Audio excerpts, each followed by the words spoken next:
শীতকাল যেহেতু চলেই আসছে সবাই তো ট্যুরে যাচ্ছেন, তাই না? চলুন আজকে আপনাদের সাথে খুবই সুন্দর একটা রিসোর্টের সন্ধান দিই। আর হ্যাঁ, এটা কিন্তু আমাদের বান্দরবান জেলার লামা উপজেলার অ্যাডভেঞ্চার হিলের কথাই বলতেছি।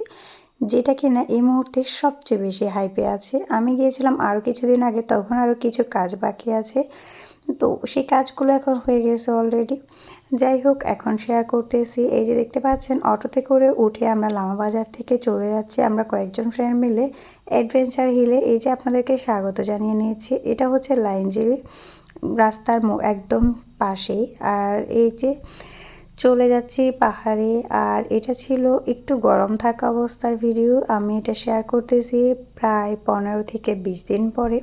এখন এখানে অনেকগুলো কাজ আরও হয়ে গিয়েছে রিসোর্টটার মধ্যে। আমরা যখন গিয়েছিলাম তখন অনেক কাজ বাকি ছিল। আর এই রিসোর্টটা হচ্ছে আমাদের একজন ফ্রেন্ডেরই রিসোর্ট, মানে আমার একটা ফ্রেন্ডের রিসোর্টে হচ্ছে আমরা যাচ্ছি।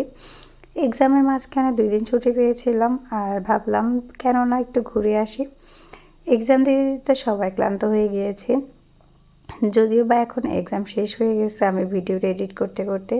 যাই হোক, পাহাড়ের উঁচুতে ওঠার পর এখান থেকে হচ্ছে রাস্তার ভিউটা এত সুন্দর লাগতেছিল। আঁকা বাঁকা রাস্তা, ওই যে দেখতে পাচ্ছেন লামার মধ্যে হচ্ছে এই জায়গাটা খুবই সুন্দর। এই যে দেখতে পাচ্ছেন কত সুন্দর একটা রাস্তা, চারপাশে হচ্ছে পাহাড়, মানে দুই পাশে পাহাড়, মাঝখানে রাস্তা, খুবই সুন্দর, তাই না? আর এখানে কিন্তু রয়েছে প্রিমিয়াম কটেজগুলো। এই যে খুবই কিউট কিউট কিছু কটেজ আছে এখানে। এই কটেজগুলো হচ্ছে ফ্যামিলি কটেজ। এখানে ভাড়াটা জানতে চাইলে আমি স্ক্রিনে একটা নাম্বার দিয়ে দিচ্ছি। এখানকার রিসোর্টের মালিক, মানে আমাদের ফ্রেন্ডের রিসোর্ট এটা যেহেতু, ওর নাম্বারটা দিয়ে দিচ্ছি। আপনারা চাইলে হচ্ছে ওর সাথে যোগাযোগ করে আসতে পারেন। আর এখানে খুবই সুন্দর একটা মাচা রয়েছে, যেখানে আপনি হাত পা ঝুলিয়ে ঝুলিয়ে হচ্ছে ভিউটা এনজয় করতে পারবেন। সামনে কিন্তু অনেক সুন্দর সুন্দর জায়গা আছে। যদিও বা এখানে অনেকগুলো কাজ, ওই যে দেখতে পাচ্ছেন এখানে কিন্তু মিস্ত্রিরা কাজ করতেছে। এখানে খুবই সুন্দর একটা হচ্ছে ভিউ পয়েন্ট হবে, যেটা আমি আপনাদের সাথে একটু পরে শেয়ার করে দিচ্ছি স্ক্রিনের মধ্যে। আর এখানে হচ্ছে কটেজগুলোর ভিতরেও খুবই সুন্দর। ফ্রেন্ডরা যখন সবাই একসাথে থাকি তখন আমরা হাসি মজায় থাকি। আর আমার কিউট বাচ্চাটা দেখুন, খুব সুন্দর করে কটেজের দরজার মধ্যে দাঁড়িয়েছিল যাতে ভিতরে আমি ঢুকতে না পারি। কি করব, ছেলের জন্য ঢুকতে পারি নাই, তাই এখানে 3 বান্ধবী মিলে কার নামে জানি গসিপ করতেছিলাম।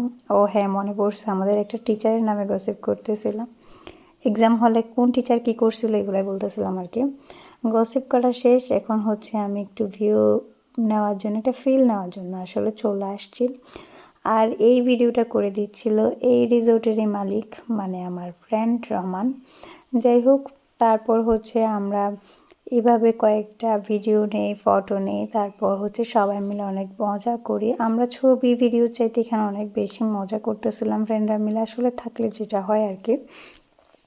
তো আমি যেহেতু এইভাবে ভিডিও করছি, এখন সবাই হচ্ছে কটেজ থেকে বের হয়ে হয়ে ভিডিও করতেছে, মানে আমার সব ফ্রেন্ডরা মিলে। যদিও বা আমরা এখানে খুব বেশি কয়েকজন যাইনি, জাস্ট কয়েকজনই গিয়েছিলাম, 2-3টা ফ্রেন্ড। এই যে আমরা 3-4-5 জন গিয়েছিলাম, টোটাল রমান সহ 6 জন ছিলাম। আর এখানে খুবই সুন্দর সুন্দর দোলনা আছে, আপনারা দোলনার মধ্যে দোল খেতে পারবেন। সবচেয়ে মজার বিষয় হচ্ছে এখানে খুবই বাতাস ছিল। তারপর নিচে নামার পর হচ্ছে আমার ফ্রেন্ড আমাদের জন্য আগে থেকে নাস্তা অর্ডার করে রাখছিল। এই যে এখানে পিঠা বানিয়েছে। এই যে এই মহারাজারই হচ্ছে রিসোর্টটা, মানে রিসোর্টের মালিক হচ্ছে মহারাজা, যে কিনা আমাদেরকে খাবার সার্ভ করতেছিল।